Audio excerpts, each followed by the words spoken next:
So you're looking for IT support and services in Palm Desert, California, but you're not quite sure what you're looking for, how to compare one company to another. Well, this video is for you. I'm going to give you a couple things to look for.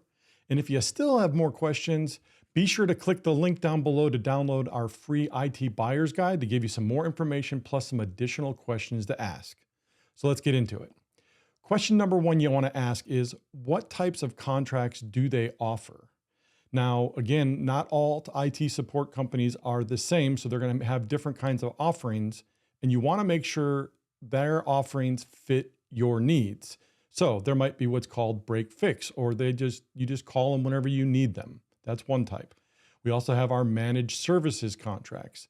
These come in different flavors and kind of can either be a cross between break fix and managed, or what is called fully managed.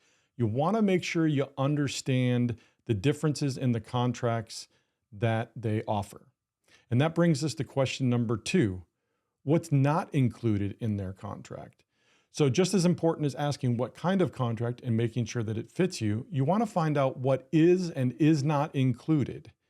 I know for us specifically, projects are not included. We're not going to pre-build in a bunch of time that you may or may not use into our contracts. You want to make sure that's not being done to you, so you're not paying for something you're obviously not going to use.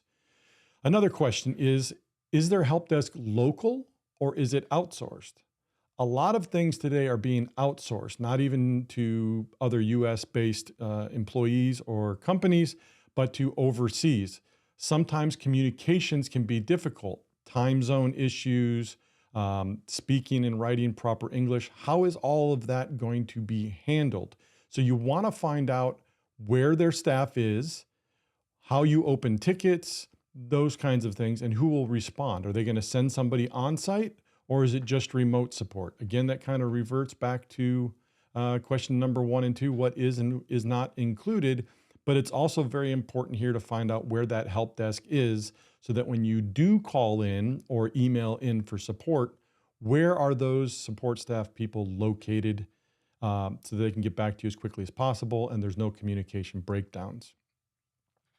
Another item when it comes to their staff for question number four is, are they certified? You want to make sure it's not just anybody who went to high school or took a quick college course on how to repair PCs giving you support. You want to find out if they hold some different industry certifications. One of the big ones in our industry is CompTIA. They offer various levels of certification from just your entry level all the way up to advanced cybersecurity. There are others like Microsoft, for instance, that have certifications, etc., going on there. So again, find out who the support staff is, what kind of certifications their employees have. Now, this one's a little bit trickier, but another question number five that you want to ask is, what kind of insurance coverage do they have for themselves? So what I mean by that is, if they're on site at your office and they trip and fall, do they have like workers' comp and those kinds of things? Also, do they have errors and omissions insurance? That's where if they make a mistake on your network, you have somewhere to go back to. Another one is cyber insurance. This is very important for both you to have as well as your support company to have. So again, you want to make sure you find out what kind of insurance your IT support company has and make sure it's in their agreement that they have those kind of things, right? All right, so the next thing is, this one's a little bit trickier. If you can, I highly, highly, highly recommend visiting that IT support company's office. Now, this one seems a little weird. There are reasons for this. Again, once you narrow it down, maybe to 1, 2, or 3 companies that you're considering, I would stop into their office. Now, you can either do this by scheduling a visit, but I would also recommend just, hey, I'm in the area, I wanted to stop by. I know I was talking to whoever the salesperson is you might have been talking to. I just wanted to stop in and ask a couple of questions or meet the person face to face, that kind of thing. And ask for a tour of their office. How are they set up? Are they using some of the same tools and equipment that they're recommending for you inside this contract? Is their office clean and organized? How do they greet you when you first walk in the door? All these things are important as how they're going to take care of you going forward. You're entering into a long-term relationship with this company, and you want to make sure it's the right one.